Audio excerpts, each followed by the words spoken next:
Guys welcome to final part of Rara vlog. अघिल्लो पार्टमा हामी माचौरबाट हिँडेका थियौँ र यता अगाडि देखिएको ठाउँ चाहिँ जेउडे खोला हो। यताको ल्यान्डस्केप एकदम बबाल छ। होटलको अगाडि बगिरहेको खोलाले भ्यू अझ राम्रो बनाइदिन्छ। हामीले चाहिँ अब यही होटलमा अहिले खाना खाइयो। अघि नै पुगे हो, अब खाना खाने एकदम धेरै टाइम लाग्यो। यस्तो दामी ठाउँ छ यहाँ। सिन यताबाट यो घाम परिरहेछ, नत्र यहाँनिर यो चाहिँ पुरै चौर छ, ठ्याक्क बस्न लायकको ठाउँ। यहाँ घामै डुबिसक्यो। अब अग्लो डाँडाहरू छ। यही होटल हो हामीले खाना खाएको। अब चाहिँ हामी अगाडि लाग्छौँ। अब आज रारा पुग्ने हो, भोलि रिटर्न यतै भइन्छ। अहिले चाहिँ अब हामी अगाडि बढ्छौँ। अब जेउडे खोलामा खाना खाइसकेपछि हामीले पाइलाहरू रारातालतर्फ अगाडि बढायौँ। बाटो खोलाको किनारै किनार अगाडि बढिरहेको छ। यताको रातो चामलको भात खाइसकेपछि हाम्रो गन्तव्य रारातिर अगाडि बढ्यौँ हामी।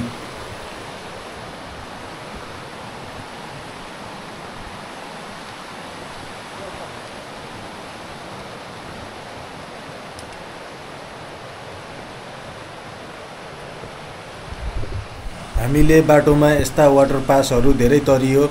यता पनि रहेछ वाटर पास। राराबाट बगेर आएको सङ्लो पानी कर्णालीमा मिसिन तलतिर बगिरहेको छ भने हामी चाहिँ रारातिर अगाडि बढिरहेका छौँ।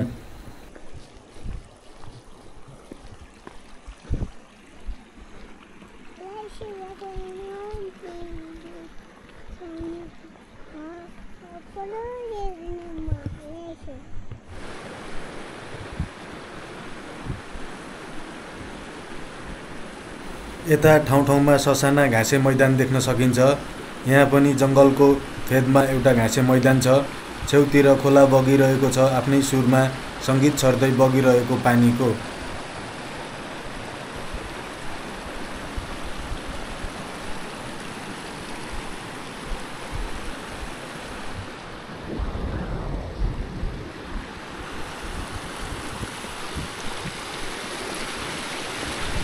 यही चौरको दायाँतिरबाट पनि खोला बगेर आउँछ। राराबाट आएको खोलालाई ठुलो बनाउन अब अगाडि खोलाको पानी सबै राराबाट बगेर आउने पानी हो।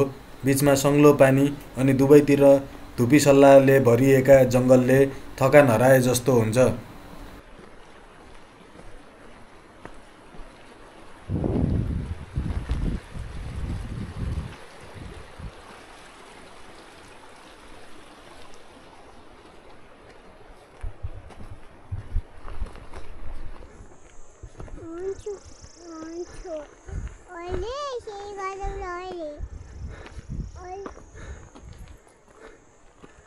जय भगवान भन्न। जय भगवान।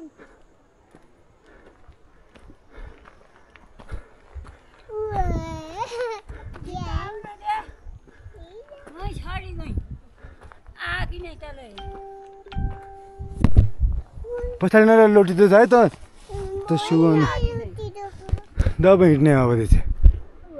यता अगाडि होटलहरू रहेछन्। अब हामी रारातालको नजिक नजिक पुग्न लागिसकेका छौँ। अगाडि देखिएको दृश्य पनि एकदमै राम्रो छ। अब घाम पनि डुब्ने बेला हुन लागेछ। राराताल नजिकिन लाग्दा मन आनन्दित हुन्छ र सारा थकान हराएको जस्तो हुन्छ।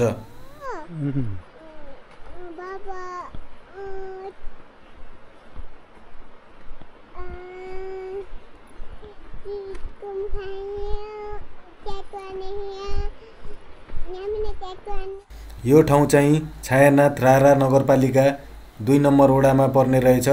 बाटो यताको बाटो त्यति धेरै उकालो छैन, तर सी लेभलबाट हाइट भने थोरै बढ्दै जान्छ अगाडि जाँदै गर्दा।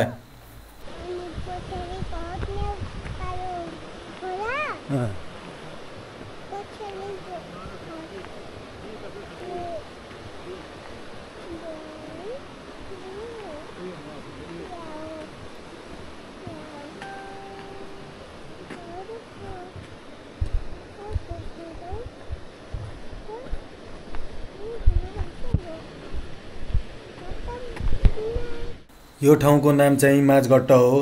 राराताल पुग्नुभन्दा अगाडि होटल पाइने यो अन्तिम ठाउँ हो र यहाँबाट अगाडि गइसकेपछि रारातालमा मात्र खान बस्नको व्यवस्था छ।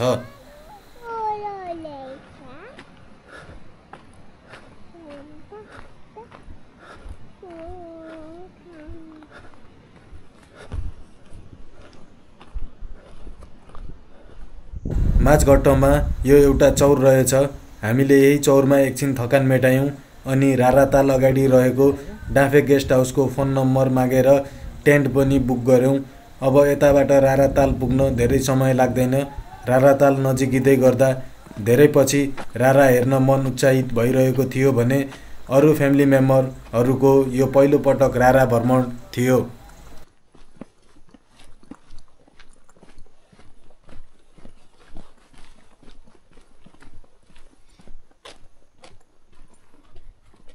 Sorry guys, we are finally reaching Rara lake.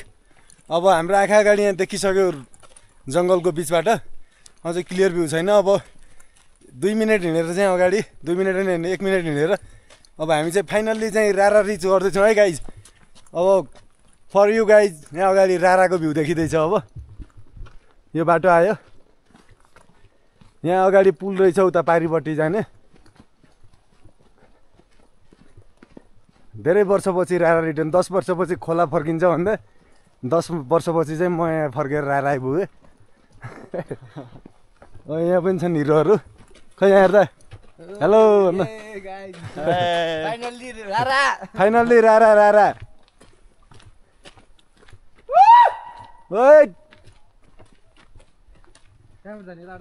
हामी यता सिधै अगाडि होइन, अगाडि के चेकिङ हुँदैन।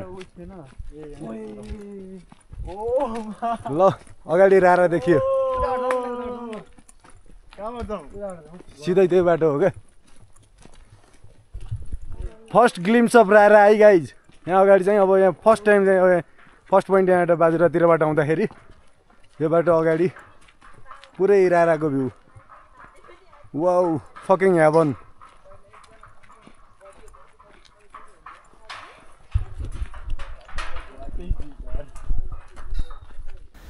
हामी फाइनल्ली राराताल पुगियो। दिनभर हिँडेर थाकेका खुट्टा पनि रारा पुगेपछि नथाके जस्ता भए। हामीलाई गाडीबाट झरेर हिँड्दै रारा पुग्न 5-6 घन्टा जति लाग्यो। हाम्रो हिँडाइको स्पिड कम भएर टाइम धेरै लाग्यो हामीलाई। अब हामी रारातालको किनारै किनार अगाडि बढिरहेका छौँ डाँफे गेस्ट हाउसतिर, जहाँ हामीले आज बस्नका लागि टेन्ट बुक गरेका छौँ। Guys, we are finally walking at the bank of Rara lake. हामी यो किनारै किनार हिँडिरहेको छौँ। यता साइडतिर एक साइडतिर चाहिँ पुरै रारा लेक छ। अब हामी चाहिँ अब यहाँबाट अगाडि 5 मिनट जति हिँडेर चाहिँ अब त्यहाँ डाँफे गेस्ट हाउसमा पुग्छौँ। अब त्यहाँ चाहिँ हामीले टेन्ट बुकिङ गरेका छौँ।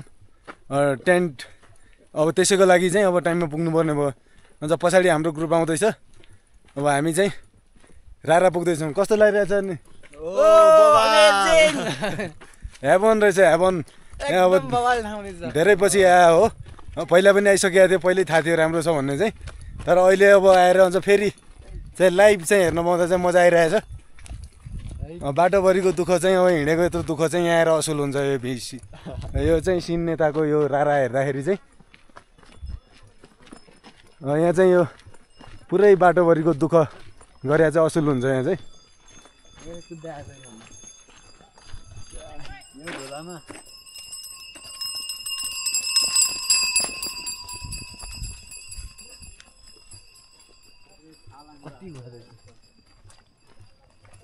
अलि भिटातिर लाग्दो अभिषेक।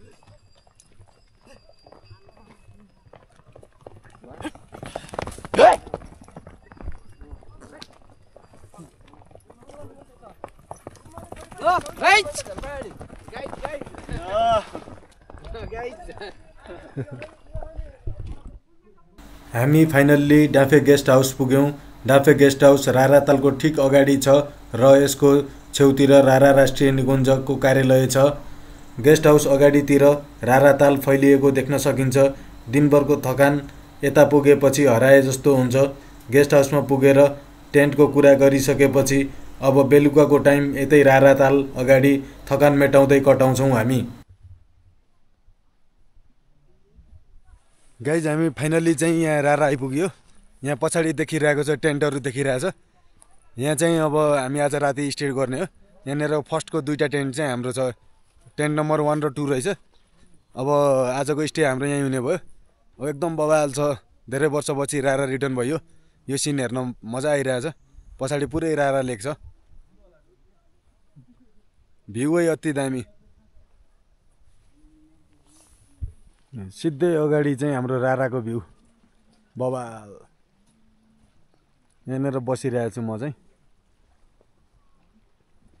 दामी भ्यू छ।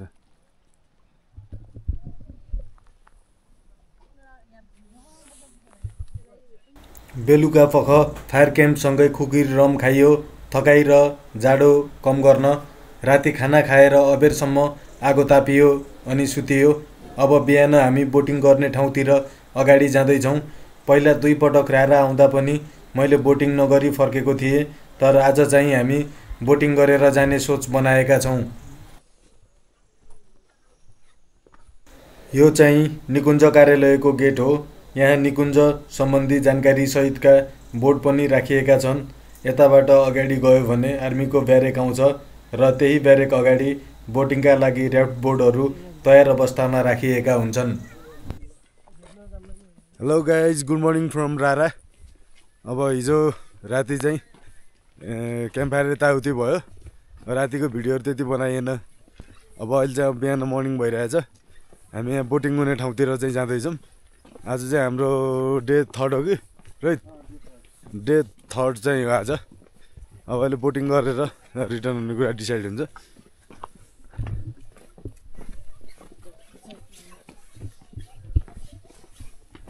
बिहानको घाम सिधा अगाडिबाट आँखामा परिरहेको छ। हामी बोटिङ गर्ने ठाउँ नजिक पुगिसकेका छौँ। यता बोटिङको लागि पर पर्सन 500 वान वे र रिटर्न ब्याक आउनका लागि 800 रुपिज लाग्ने रहेछ। हामीले बोटिङको बारेमा बुझेर टिकट लियौँ। रारा आइसकेपछि बोटिङ गर्न पनि रमाइलो हुन्छ। हेर्दा नजिक देखिने राराका किनार पुरा ताल पार गरेर पारी पुग्न 45 मिनेटभन्दा बढी लाग्ने रहेछ।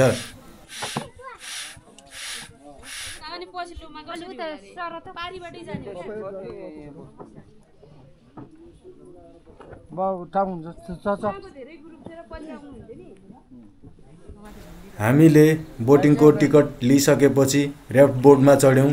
बोटमा चढिसकेपछि बोट चलाउने दाइले बोट अगाडि बढाए। ऱ्याफ्टिङ बगिरहेको पानीमा बढी मजा आउँछ, तर पनि रारामाथि तैरिन पाउँदा एकदम मजा आउँछ।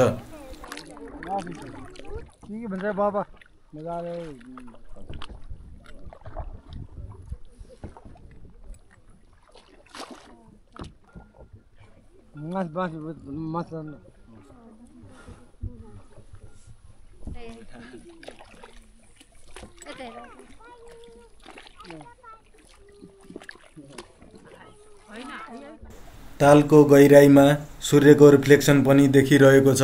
एउटा ऱ्याफ्टमा 12 देखि 14 जना सवार गराउने रहेछन्। हामी राति बास बसेको किनार छोडेर अर्को किनारतिर अगाडि बढिरहेका छौँ। हजुरको पनि फोटो आउँछ होला।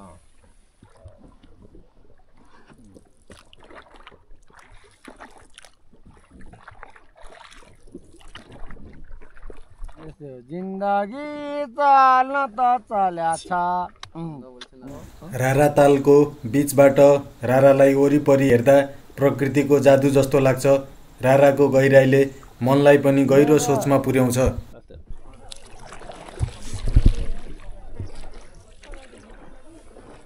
हामी चढेको ऱ्याफ्ट बोट अर्को किनारतिर पुग्न लाग्यो। 40-50 मिनेटको यात्रापछि यताको किनारमा कालीकोट हुँदै आउने मान्छेहरूको भिड थियो। यताको किनार पनि एकदम सुन्दर रहेछ। यता फैलिएको चौरले रारा ताललाई झन् सुन्दर देखाएको छ। म पहिलो पटक रारा आउँदा हामी 3 जना साथीहरू पुरा रारा तालको वरिपरि परिक्रमा गरेका थियौँ, जसका लागि 6 घण्टाभन्दा बढी लागेको थियो।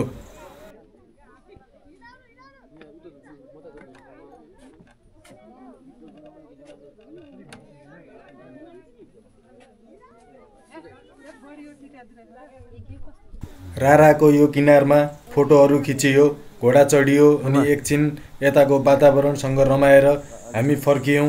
हिँड्दै डाँफे गेस्ट हाउस जाने बाटोतिर।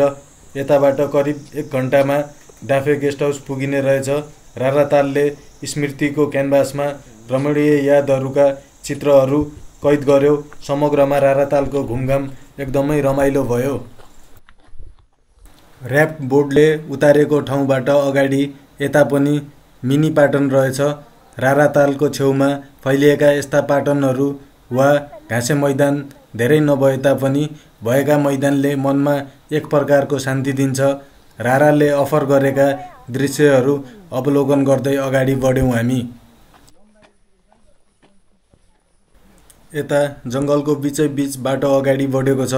छेउमा निश्चल राराताल अनि किनारमा धुपी सल्लाले घेरेको जङ्गल हेर्दा चित्रकारले क्यानभासमा कोरेको चित्र झैँ लाग्छ।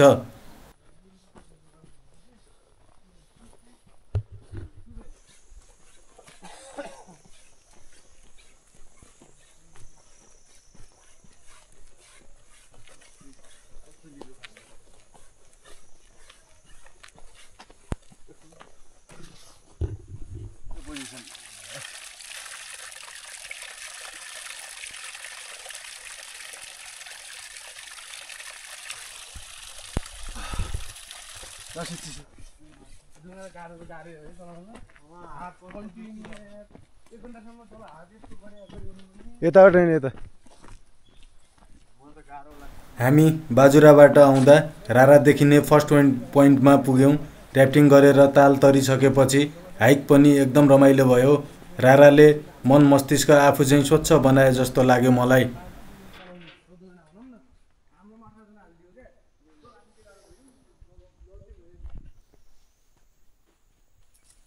वे टु सल्लेरी पोस्ट रहेछ त्यता। यता चाहिँ वे टु रारा अनि way to Rara national park office. Way to Rara मुरमा अलि मेटिया रहेछ, मुरमातिर जाने बाटो। हामी चाहिँ यताबाट आयो हिजो। अब अहिले चाहिँ उता बोटिङ गरेर बिहान चाहिँ उठेर बोटिङ गरेर पारीतिर गएर उता पारी यहाँनिर अलि टाढा देखिरहेछ क्यामेरामा चाहिँ नजिकै छ, तर त्यहाँ उसो पाटन जस्तो छ त्यहाँ ठाउँ चाहिँ ग्रासल्यान्ड। अनि त्यहाँ चाहिँ बोटले छोड्दो रहेछ। अनि त्यहाँबाट चाहिँ हाइकिङ गर्दै लगभग आधा घन्टा जति चाहिँ टाइम लाग्दो रहेछ यता पुग्न। अनि अब योपालि चाहिँ थर्ड टाइम रारा आइएको थियो। थर्ड टाइममा चाहिँ मुरमा पुग्ने भन्ने प्लान थियो, तर अब फ्यामिलीसँग चाहिँ अब सबैजना हिँड्न नसक्ने भएर अब चाहिँ हामी चाहिँ त्यहाँ हिजो बसेको चाहिँ टेन्टमा त्यो सामानहरू त्यहीँ छ। त्यो सामान लिन जाँदैछु त्यता। अनि अब आज चाहिँ अब डे 3, आज चाहिँ अब रिटर्न हुने हो। रिटर्न भएर आज कहाँ पुगिन्छ हेरौँ अब बेलुका। अहिले चाहिँ बिहानको 10:30 भएछ। टाइम एकदम ठिकै छ। गाडी पाइयो भने चाहिँ हामी अब टाइममै कोल्टी पुगिन्छ होला। हामी चाहिँ अब हिजो राति क्याम्पिङ गरेको यहाँ टेन्ट चाहिँ यहीँ तल छ। अब अहिले हिसाब किताब भयो सबै, अब बिल क्लियर भयो। अब चाहिँ हामी यहाँबाट निस्किन्छौँ। रारालाई चाहिँ पाइ भन्ने टाइम यो चाहिँ पछाडि चाहिँ डाँफे होटेल। हिजो बसेको टेन्ट चाहिँ यो टेन्ट नम्बर 1 र 2 रहेछ। एउटा टेन्ट हो, एउटा त्यो यसमा। अब हामी सामान प्याक गरेर निस्किन्छौँ। एकछिन टेन्टभित्र पनि हेरिदिउँ। यस्तो छ हिजो सुत्या। लाइट साइटको पनि व्यवस्था रहेछ, ठिकै छ। ओड्नेहरू पनि राम्रो, सब राम्रो छ। अब यता सब सामान यही हो हाम्रो। उतापट्टि केही छैन होला। सबै सामान चाहिँ यहाँ रहेछ हाम्रो। जुत्ता है सबै चप्पलहरू अब फाइनल्ली चाहिँ अब यहाँबाट निस्किने टाइम भयो।